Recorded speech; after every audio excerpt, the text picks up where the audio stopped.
Good afternoon and welcome to the Senior Hour, which is sponsored by Comfort Keepers in Home Care and Providence Holy Cross Medical Center. I'm Barbara Cochran with my co-host, Cardon Ellis, on your hometown station, 98.1 FM, AM 1220 KHTS. This is a show for, about, and by seniors, giving information to enhance one's quality of life. And our first guest this afternoon is my co-host, Cardon Ellis from Unipest. Okay, what are we talking about, sir? Oh, I have so much to talk about this week. I actually couldn't narrow it down, so I'm going to let you choose. You're gonna let me choose. Yeah, I don't think we can get it all done in 1 hour, so I actually just thought we're just going to A and B test this. Right now I'm doing some really fun and cool, I would say almost historical work at William S. Hart Park. In fact, I got a crew there today, been there all day yesterday, and we've uncovered some fun little cool mysteries there in a kind of, I wouldn't say high profile, I wouldn't say super difficult, but a unique termite job that we've done there that's like really cool. Okay. Termites. Oh yeah, termites. But a kind we haven't really talked a lot about, which is rare in Santa Clarita, the subterranean kind. And we also, the second option is something we've never talked about on this show, powder post beetles, which have infested some important antiques over there, and actually is a very common problem with people that have lots of stored goods, especially like family blankets, old clothing, photographs, that beautiful chest that you've been storing in the bottom of your closet for 50 years. Sometimes, or furniture, especially family heirloom furniture, will get powder post beetles. So there's that, and then there's just how your week was going. Yeah. Well, my week, Mondays, I usually have a couple of Zoom calls at home. Oh, cool. And Tuesday, I go to the senior center, Okay. which is another reason why I wanted to talk about. One of the ladies there has a 2-story house. Uh-huh. And she heard this noise, Okay. like something's running around. Okay. She has a house full of rats. No, get out of She town. also has cats. Okay, that's And a good start. the cats bring the rats in the house, Yeah. into the house. Yeah, they leave them like a little present for you. Have you noticed that? Yes. And I thought to myself, good heavens. I once in a while have a beetle running around, a little black one. Well, And it's in the kitchen. you bring up actually a very interesting phenomenon that we have observed, and tell me if I'm going down way too deep of a rabbit hole, okay?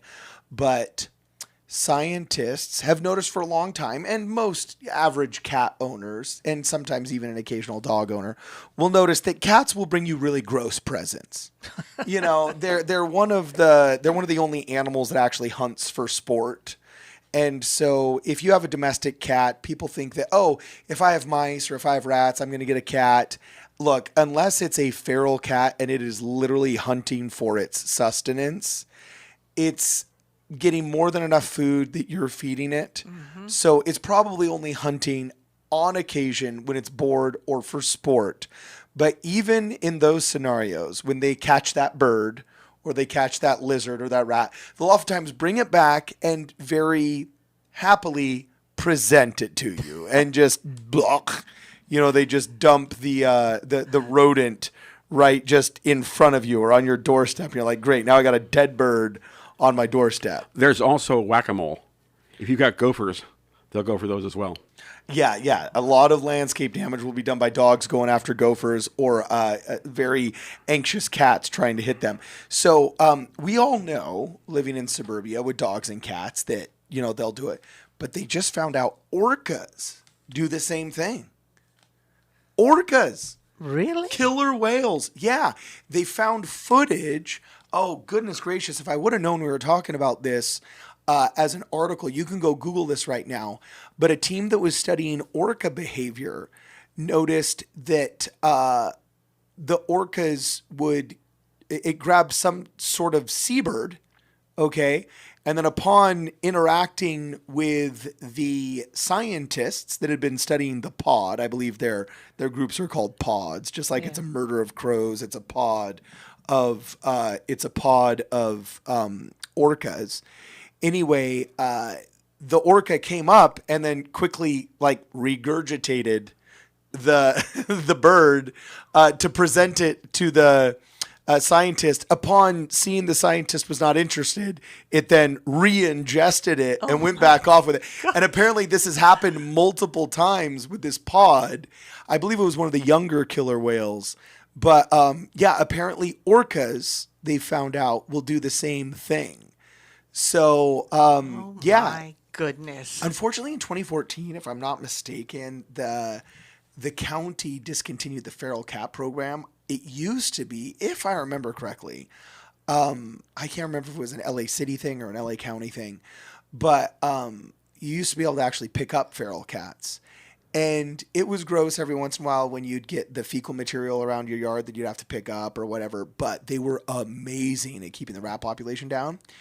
In fact, did I tell you the story about the Armenian guy that had the textile factory that was surrounded by feral cats and the poor decision of getting rid of them? No. Did I ever tell you that one? I don't think so. The TLDR, and there's some more millennial and Gen Z slang for you, the too long didn't read, or the Reader's Digest version, as we say, all right? The TLDR is, I had this customer who was a pretty cool Armenian dude, entrepreneurial guy, somehow was able to get a hold of, it was like not a textile mill, but something having to do with garment fabrication. Had a bunch of machinery inside and people working on it, but it was surrounded by cats. And he would hate that there would be like paw prints on the dust of his car, that there would be like little, like where the guys would go out and smoke, there'd sometimes be like a cat poop, or the urine kind of sometimes has a smell when it's fresh. Cat urine is very pungent. So anyway, he told me multiple times, he said, you got to get rid of these cats, right? And so cats are actually wildlife. There's a lot of rules that have to be followed before you can remove them. You have to post so other people can bring their cats in. And there's all these rules you have to follow. I team up with a wildlife specialist, and we basically trap and remove all the cats, right? In these live humane traps and everything, and take them away to the appropriate shelter or whatnot. And no joke, within probably 72 to 96 hours, he had so many rats present, because I told him, I said, I don't think it's a good idea to get rid of these cats. Like, you have to think about it. Like, what are they eating? I mean, you're complaining of having 30 or 40 cats surrounding this big building. Well, I mean, I eat breakfast, lunch, and dinner. Even if you slim that down to just 2 meals a day, I mean, that's a breakfast burrito and then a full size bean and cheese burrito. Like that's a lot of protein, right? So you have to think, like, what are they eating? He wanted them gone, so we get rid of them. And then at the end of the day, he just ends up having a ton of rats infesting the building. And then we had to in turn get rid of the rodents. We couldn't trap them fast enough. We had to shut off the water and use a product that's actually liquid based. So when they're thirsty, they come after and they get them.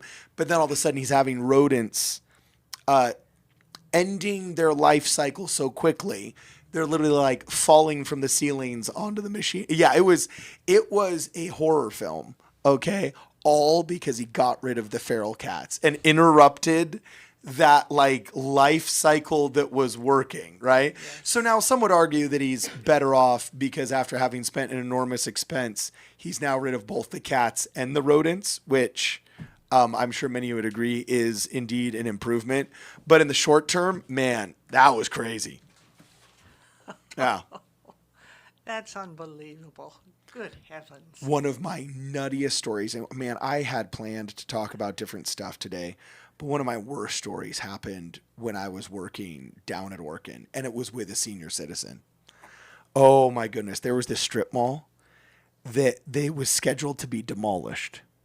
The Okay. mall itself. Yeah, it was a strip mall. Did you ever notice like down in the valley there's so many strip malls from like the 40s, 50s and 60s? Yeah, little like ones. yeah, little ones that are early post-war and they never go away. Well, that's because back in the day they would actually, in order to prevent the spread of fires, a lot of the building codes, even before they were officially codified, required building commercial buildings with salted wood. Well, one of the fringe benefits of salted wood is not only that it slows down fires, giving more response time for the firefighters to show up, and making it so that the grease fire in the restaurant in Unit A doesn't spread past Unit B and Unit C in 15 minutes. Maybe it takes 30 minutes, so there's a better chance of salvaging the building, and the firefighters can do their job. Right. Well, one of the other side effects is it's a lot harder to get eaten by termites and dry rot because the wood is salted. So I swear those buildings are going to last another 100 years because they're true cut 2x4s and they're built with salted wood. They're practically impenetrable. But anyway, one of these had been kind of abandoned. It was when brick and mortar was first starting to fall out of favor because the internet was getting new. And the city would not give them the permit to demolish the building until rodent abatement had been completed because there were so many rats and the neighbors were afraid that my house will get infested. Apparently they'd taken videos of all the rat activity that happens at night. And, they'd made a convincing argument that, hey, you can't take this down or else it's going to be what's called a vector of disease. They're going to spread to all the surrounding buildings. So, we see the videos. It is really bad, based off what we see in the parking lot. But we go in there and we do it at night when people don't see it because it's not a popular thing. Yeah, sometimes, large-scale extermination happening, right? And we first shine an iPhone light, and we noticed that there's unfortunately maybe a plumbing leak in one of the buildings. It had been empty so long there was a plumbing leak because we could see the shimmer of the water, right? If anybody's ever had a flood in the house, you can kind of see it, right? You're like, oh, it's the shimmer of the water. But then we were able to actually get a generator on so that then the shop lights could go on and so on and so forth. And it wasn't water shimmering. It was the backs of the hair of the rodents. Oh my Going through. goodness. Yeah. And because they have grease and everything. It was so bad. We finally resorted to mechanical extermination, actually just getting shovels. I'm not kidding you. Just shovels. Right. And then we filled Rubbermaid dumpsters with the remains, shall we say, right? And then we finally set up the actual chemical control, bait stations and the other measures. You have traps and glue boards and everything like that. But there was a woman from the surrounding area that called us 2 or 3 days later, and alpha male rats are very greedy. They'll gorge first. They'll eat 4 days worth of food, and they'll push the alpha females will even push their own young aside so they can eat as well. There's a reason why rats have been called just filthy in every culture since humankind has been developed in comparison to other animals that will have both positive and negative names. And they're everywhere. And they're everywhere. Yes. Beverly Hills, any your richer areas, your other areas. It's just a way of life in SoCal. They're there. Exactly. I mean, you see the traps and the strip malls and stuff that are always there. They're in the bushes. Oh yeah, they're ubiquitous. Yeah. And it's only getting worse.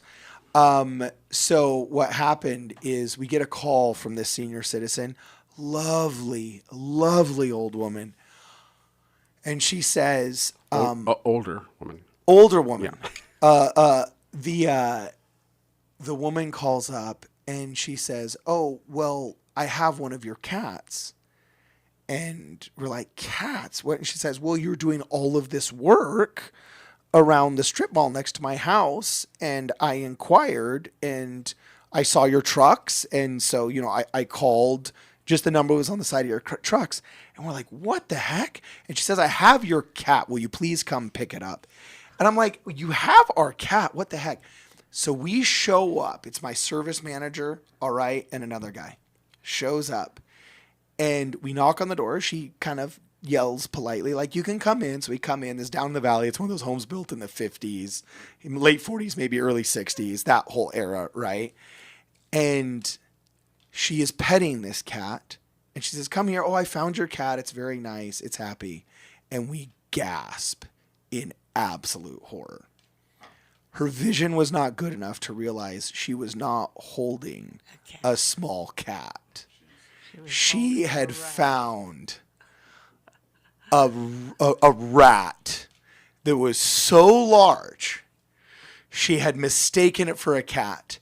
And it was probably mice will die of natural causes. It's rare. Rats will die of natural causes. It's rare. Usually in an ecosystem like ours, they get hit by some kind of, snake, by some kind of trap. They're the bottom of the food pyramid. But every once in a while, you get one that just ends up being huge. I have a picture of some rodents that I've taken pictures of, and you think it's a beaver. You think it's like a centria, as we would say in Argentina. It looks like it's a mongoose, and she's holding it and she's petting it and she's telling it it's going to be okay. And we're like, oh my gosh, Frank, go get the gloves. Thank you, Mrs. Williams. Your humane approach to this situation is unparalleled.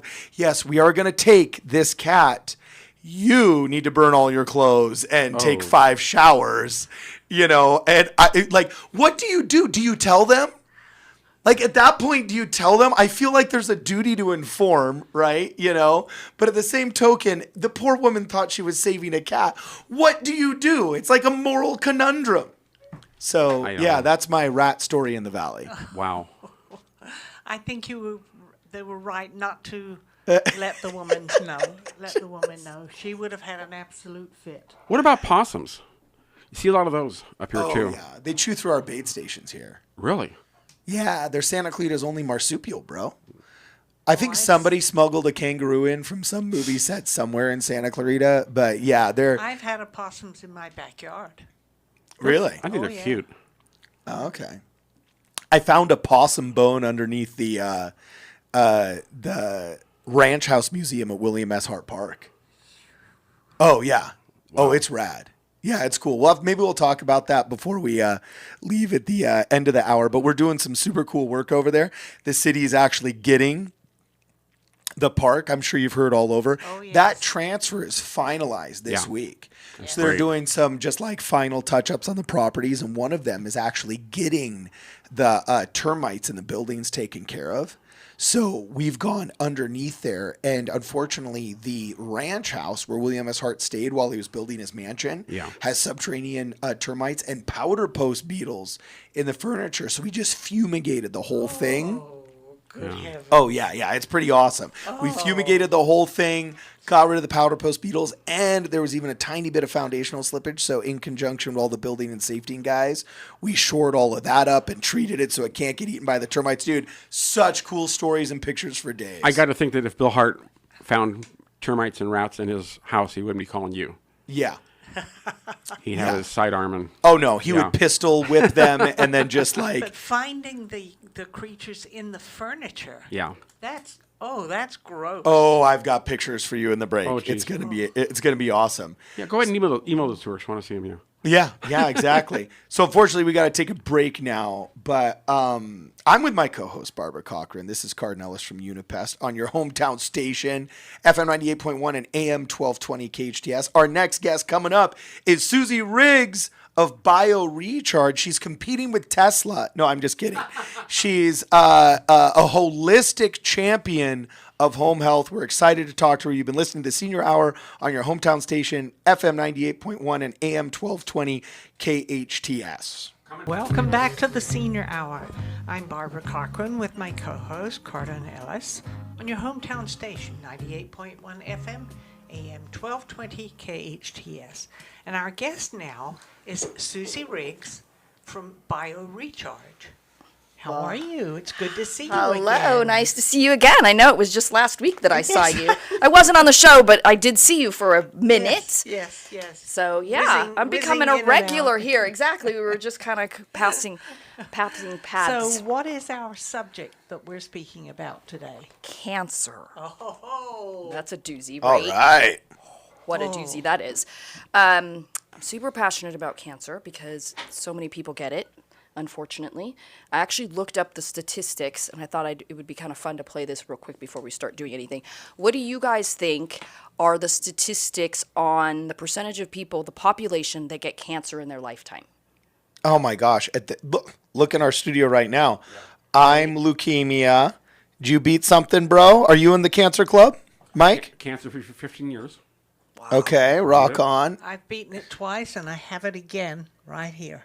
Oh my goodness gracious. Oh, I thought you just got in a fight with your daughter. No. Oh, okay. That's okay. Bruises heal. Bruises heal. No, it's cancer. I've already been to the doctor. My daughter had it at 15 months. I lived in Children's Hospital of Well- Los Angeles all of 2017. my Yeah. What my doctor wants to do now is work within this area because he does not want to take it out. Right. So he's going to have me try some different procedures Okay. to keep from cutting it out.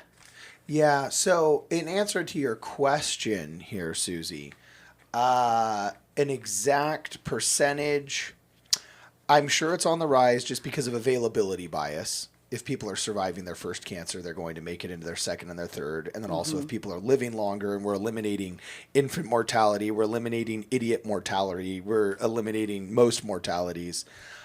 People will make it to a point where they can be in a weakened state enough to get it. Our industrialized food supply creates inflammation. So I'd yeah, say look 60% of people in their lifetime in North America have some horrible ailment. Maybe, I don't know, 20% of the population, what?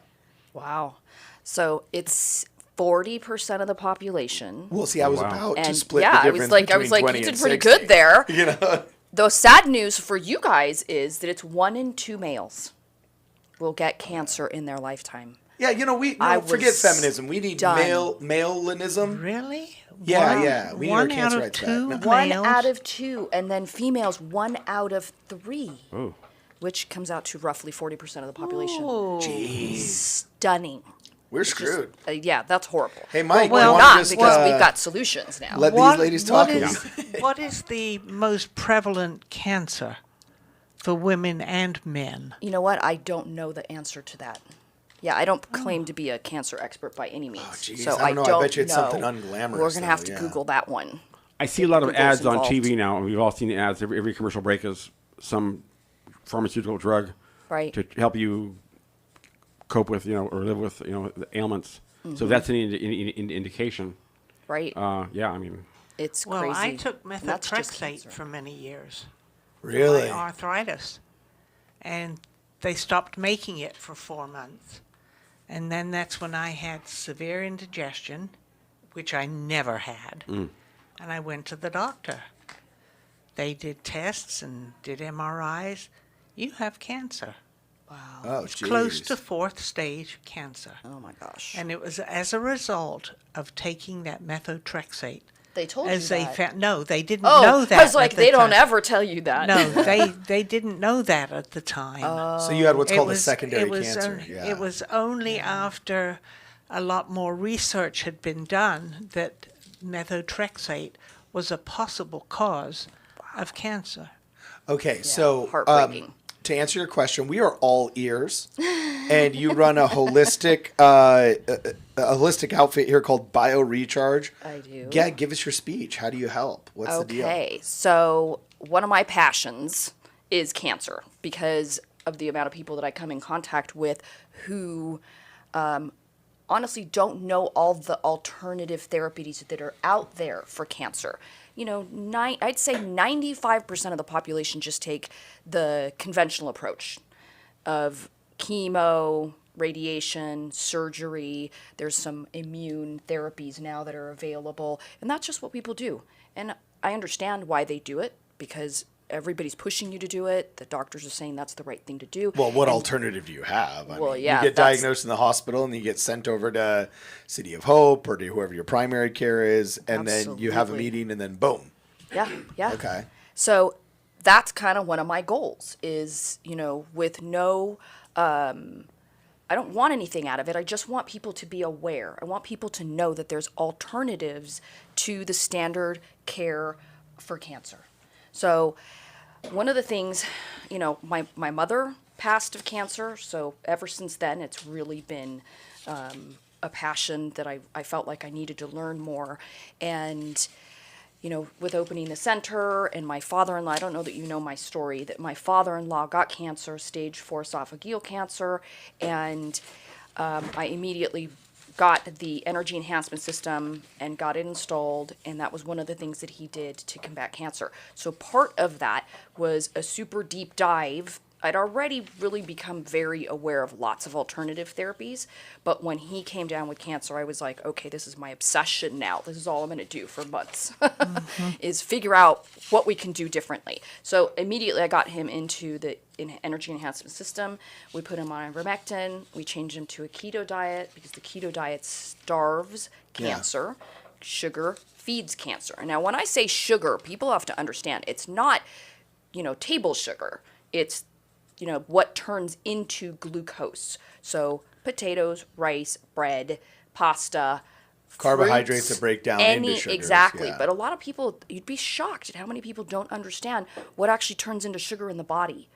They're just like, oh, okay, I'm good. I don't have to do table sugar. I don't do sodas. I'm like, no. There's so much more to it. So that's why you really have to incorporate the keto diet. That's my opinion and a lot of doctors' opinions. And there's books that are written on that. So I'm not having that opinion out of the clear blue sky. It's science-based. So in my research, I came across this incredible, I've been lovingly calling it the Cancer Bible. And I want to read a little bit from it because it's super important that I don't mess up the verbiage because I can get myself into a little bit of trouble if I don't state it properly. Yeah, So, Barbara's the enforcer, man. yeah, I'm telling You you, know, I you know. better And watch out. this is a sticky little subject here. So I'm like, okay, I really got to watch what I say. So anyways, the book was written by Dr. Paul Merrick. He's a renowned physician and researcher that wrote a comprehensive 257-page document titled Cancer Care, the Role of Repurposed Drugs and Metabolic Intervention in Treating Cancer. Okay.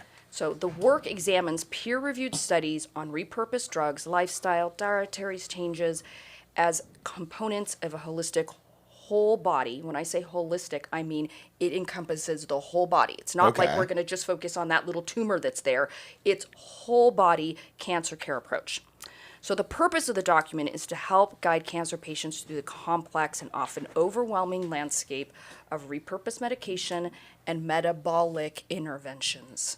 It's an educational in nature and absolutely not meant for people to self-treat, but to support information decisions making and bring awareness to complementary and potentially alternative therapies, which is my passion right there. Is this like the mud huts that they have, out in Riverside where they Not smuggle at in all. peyote and they burn sage to make sure the cops don't know what's going on? I mean, there might be And then something they say to that, They but say it's for cancer when we all know they're just having a good time. maybe. Okay. All right.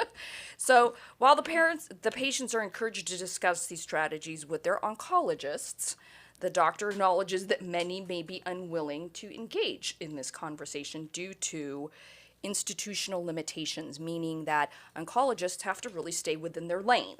They cannot really, they can lose their license by speaking about some of these alternative therapies and the repurposed drugs. So they have to really stay in their lane. And secondly, because they've got vested interest in some very expensive oncology drugs that are out there that they get kickbacks from. So a lot of times you'll get pushback. There are some oncologists that are a little more open-minded, but most time they are not willing to have that conversation. So in such cases, patients are advised to consult an integrative oncologist or a qualified integrative healthcare practitioner who can help supervise a more comprehensive plan. So when Dr. Merrick decided to research this, he dove into thousands of peer-reviewed studies. He combined dozens of information from dozens of experts, and he even had a couple of really world-renowned organizations that he built kind of his framework around. And it's completely 100% science-based.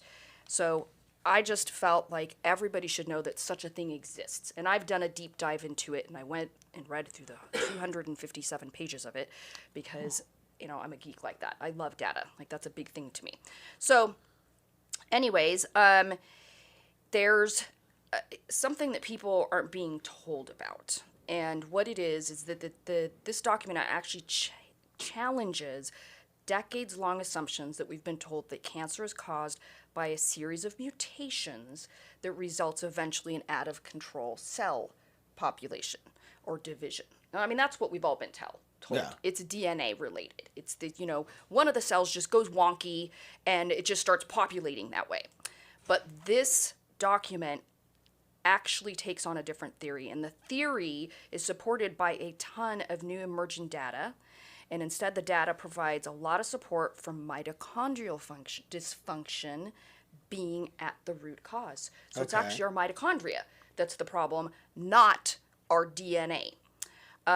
So a little bit controversial, but from my experience, it's been absolutely accurate. Well, also can't both just be true? It's kind of like popcorn popping in a big kettle. Yeah. If you heat it enough, one of the kernels is going to pop first, and then it's going to cause a bunch of others around it to pop. And next thing you know, it's pouring out popcorn. Whether or not it's heat from a gas stove or an electric stove, it doesn't matter because it causes the popcorn to pop. So whether you want to say it's because of mitochondrial function, or I think it's been proven to sometimes be random. Like, we do know randomized mutations from, I don't know, things like sunlight, things from gamma ray exposure, X-ray exposure, so on and so forth, can create genetic mutations that result in cancerous behaviors as well. So I don't think it necessarily means that it's not true. It just means that there could be another layer. Instigating factor that leads to the genetic mutation, right? It could be. Again, Okay. to be perfectly honest, the genetic mutation is a narrative. There really isn't, just like the metabolic theory is also a theory. So how do the seniors then, I guess, are listening to this show with the limited time we have? We figure out, okay, it's metabolic. I mean, it might be a metabolic function. None of us want to have cancer. Do you want to go through that again, Babs? No. No, it's stumped, right? Do you want to go Absolutely through it again, Mike? No. Negative. No. I never want to go back to Children's Hospital Los Angeles with my daughter. So give us the secret sauce. How do we avoid this like the plague? I got my theories of what I'm doing right now that I'd love to run by you. I'm fasting like crazy. Oh, I love it. Ooh, yeah. Yeah, I want to hear what you got to Fasting say. is fabulous. So I just kind of unloaded a lot, and I want to kind of back up just a smidge to explain to people, because, we really don't talk about mitochondria a whole lot, except for, in the biohacking realm, we talk a lot more about it, but most people really are like, oh, yeah, okay, I get it. We kind of know what mitochondria are. Well, I want to just back up and kind of give a better explanation. So our mitochondria is the powerhouse of our cells. So each one of our cells have a minimum of one mitochondria, and they actually create the power, the energy that all of our body systems need to function properly. That's what part of the job of what the mitochondria do. But when these little power plants inside of each one of our cells get damaged or overwhelmed, they don't produce energy properly anymore. And that's what I just mentioned about the mitochondrial dysfunction. Now, when the mitochondria are under stress or damage, they trigger a response called the cell danger response. The what? It's called the cell danger response. Okay. Their middle name is Danger. Yeah, danger. Cell danger So what it is that they're going into survival mode, deliberately turning down electrical energy production. The damage to our cells downregulates this energy production, which then causes inflammation and weakens our immune system, which is all bad, and causes our systems upstream to no longer function properly. Mm-hmm. So this is a huge problem, and it eventually leads to the development of many diseases including cancer. So that's kind of at the core. So what causes that damage to the cells? That's a big thing, because now we're going one layer even further down. What causes that? Things like poor diet, chronic stress, toxins, which could be heavy metals, molds, chemicals, infections, medications, nutrient deficiencies. That right there, is at the core cause of all dysfunction and disease that we see today. It's actually toxins. It's toxins and stresses. Because when you start going back up, it's the toxins that are creating that cell danger response. The cell danger response is causing the downregulation of the mitochondria. The mitochondria, when it doesn't produce enough energy, is now causing all of your systems to not have enough energy.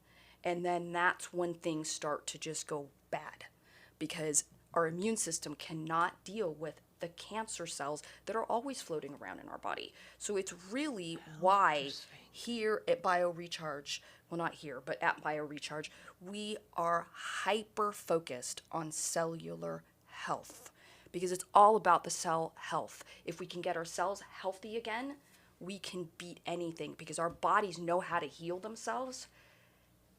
So it's at the core of it all. Okay, this is awesome. We're gonna have to come back and hear a little bit more. We got to. Can I mention one thing really quick though? Because yes. Anybody that's been through cancer has gone for a PET scan. And literally, they give you that little drink because sugar attaches itself to cancer cells. Exactly. And we've all got cells in our body. So sugar, not in moderation, please. That right there is proof. Yeah. Proof that everybody who has cancer should stop eating sugar or consuming anything that turns into sugar immediately. It's the first number one thing that you could do to start to reverse the cancer. All right, we're going to talk about all of this and more when we get back. You've been listening to the Senior Hour on your hometown station, FM 98.1 and AM 1220 KHTS. We're sponsored by Comfort Keepers in Home Care and Providence Holy Cross Medical Center. We'll be back shortly.